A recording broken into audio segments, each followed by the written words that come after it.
Agora nós vamos conversar com o deputado Kleber Dantas Eulálio, presidente da Assembleia Legislativa do Piauí. Boa tarde, deputado. É um prazer ter ele conosco novamente. Boa tarde. Como andam as atividades do Poder Legislativo agora nesse final de ano? Bem, nós tivemos, como é natural e era esperado, que a campanha política de alguma maneira interferisse nos nossos trabalhos, porque a maioria dos senhores deputados estavam voltados para a campanha política no interior do Estado, mobilizando os seus correligionários para a participação no pleito. Mas já retomamos os nossos trabalhos na Assembleia Legislativa e já ontem, na sessão de ontem, tivemos a oportunidade de votar o orçamento do Estado para o exercício financeiro de 1991. E temos ainda algumas matérias que deverão ser votadas até o próximo dia 15 de dezembro, que é a data que nós deveremos entrar de recesso, de acordo com o que determina a Constituição Estadual. Deputado, na sua opinião, o que faltou o professor Uol Ferraz ganhar, além de votos? Bem, uma série de fatores contribuíram para que o resultado da eleição do Piauí fosse esse que aí está. Em primeiro lugar, nós não podemos negar que a coligação PFL-PDS é uma coligação forte do ponto de vista eleitoral. Em segundo lugar, no segundo turno não houve da nossa parte uma campanha como deveria ter acontecido, principalmente quando no primeiro turno nós já saímos atrás, quando o candidato hoje eleito governador do Piauí já saiu na frente com quase 60 mil votos. Então era necessária uma campanha intensa por parte dos que faziam o movimento de integração do Piauí para tentar reverter este quadro. Felizmente isso não aconteceu, porque todos os políticos saem sacrificados de uma campanha, as despesas são muitas e não houve, principalmente, os recursos financeiros necessários para que se tocasse a campanha no segundo turno. E não havendo isso, evidentemente, que a vantagem é do candidato que já estava na frente desde o primeiro turno. E um outro ponto que é importante se frisar é que, pelo menos no que diz respeito à minha região de Picos, eu ainda vou ver os dados do Estado no seu todo, mas houve uma redução drástica dos votos em branco.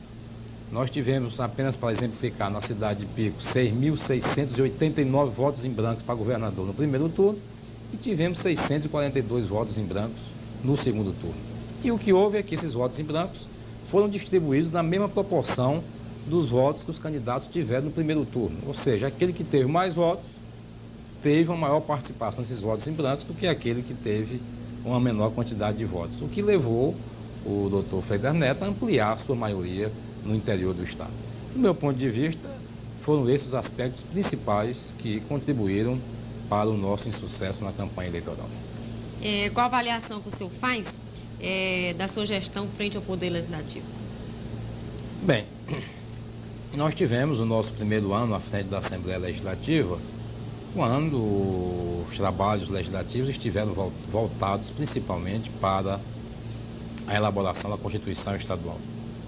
Fizemos a nossa Constituição, um objeto de muita discussão, muito debate, boa participação de diversos segmentos da sociedade piauiense, que lá estiveram conosco, discutindo, debatendo, e ela está objeto de crítica por parte de alguns, mas acho ainda muito cedo para que nós possamos fazer uma avaliação final da qualidade da nossa Constituição, que foi elaborada e promulgada no ano passado. Este ano, os nossos trabalhos foram, de alguma forma, prejudicados pela campanha política, principalmente se tratando de 2 turnos, onde, como já frisei no início do programa, a maioria dos senhores deputados esteve envolvido no primeiro turno nas suas próprias eleições e no segundo turno também participando da eleição de governador. Mas, no modo geral, um aspecto que é importante que a gente realça é que sempre houve, ao longo destes anos, um equilíbrio de força dentro da Assembleia Legislativa. Não havia predominância, nenhum partido, nem governo, nem oposição podia impor a sua vontade ao opositor, ao adversário, de tal sorte que todas as matérias que lá estiveram foram objeto de amplo debate, ampla discussão. Eu acho que isso enriqueceu a atividade parlamentar e isso enriqueceu o trabalho da Assembleia Legislativa. Que tipo de oposição o senhor fará no futuro governo? Bom, eu vou fazer oposição da mesma maneira como fui governo. Durante esses 3 anos e meio eu fui governo, tive a oportunidade de ocupar a Secretaria de Governo, hoje sou presidente da Assembleia Legislativa, jamais usei deste poder, digamos assim, que tive para perseguir, para humilhar, jamais usei da arrogância, da prepotência. Então, o meu trabalho de oposição será semelhante, só que evidentemente do lado oposto, isso não há a menor dúvida.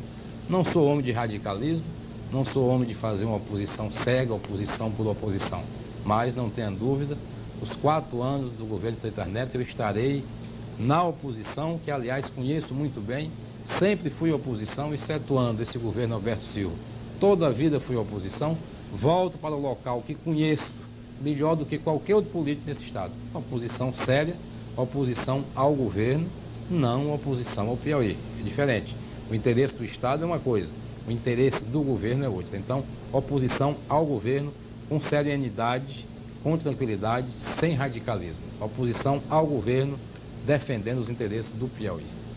Deputado, na sua opinião, o que a classe política deve fazer para melhorar esse conceito que hoje desfruta junto à opinião pública? Olha, nesse aspecto aí eu quero fazer apenas um comentário. No primeiro turno das eleições, houve um grande número, um número assustador de voto branco e nulo.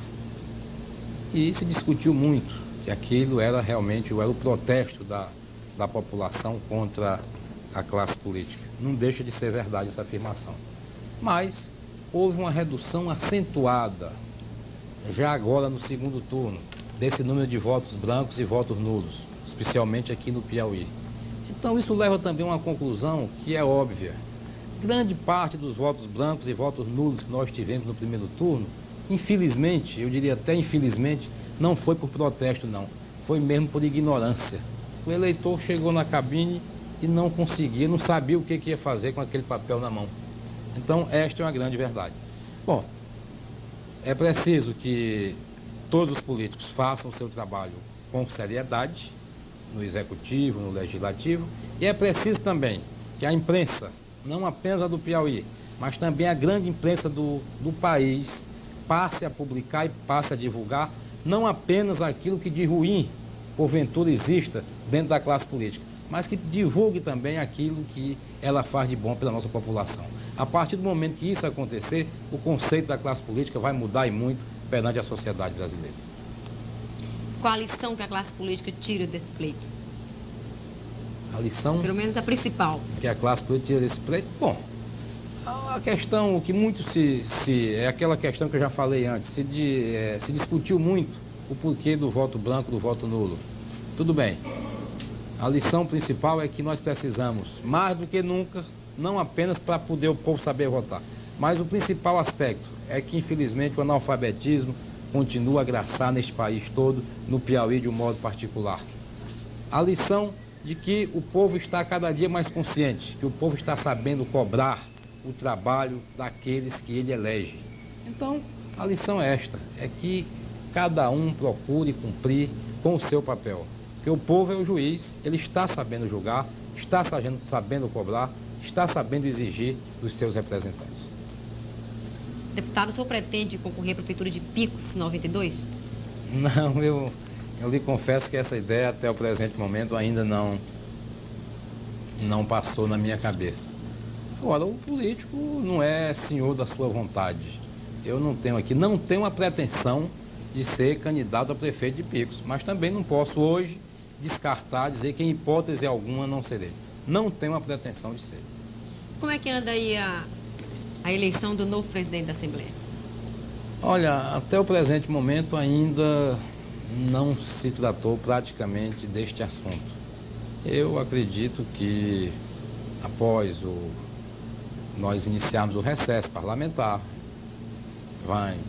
talvez a partir de janeiro, os novos deputados estarão chegando a Teresina, estarão começando a participar efetivamente da vida da Assembleia, da vida parlamentar, é que a sucessão da Assembleia Legislativa vai realmente começar a ser debatida e a ser definida.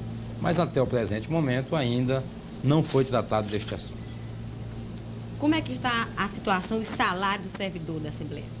O salário do servidor da Assembleia, o servidor da Assembleia recebeu o salário do mês de setembro. A exemplo do que já aconteceu com o servidor do Poder Judiciário e a exemplo do que já aconteceu com parte dos servidores do Poder Executivo. Tem aí uma tabela que me informou o secretário de Fazenda que está em andamento, que é no sentido de pagar o mês de setembro dos que ainda não receberam. Então, o servidor da Assembleia recebeu o último pagamento relativo ao mês de setembro. A situação não é, portanto, muito diferente dos demais servidores do estado do Piauí, infelizmente. Bom, nós queremos agradecer aqui a sua presença. Existe mais alguma pergunta? Pode trazer, não? E colocar câmera e microfone à sua disposição. Não, eu agradeço mais uma vez a oportunidade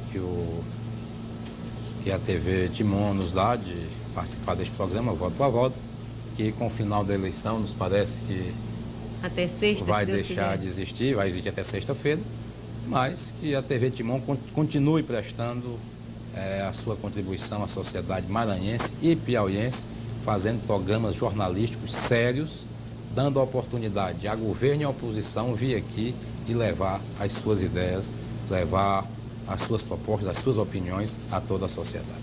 Muito obrigado pelo elogio. Uma boa tarde para o senhor. Muito obrigado. Bom, caro telespectador, por aqui nós vamos encerrar o voto a voto de hoje. Aqui o que interessa é o nosso trabalho, que é feito com responsabilidade e dedicação. E também a sua agradável e útil audiência. Boa tarde.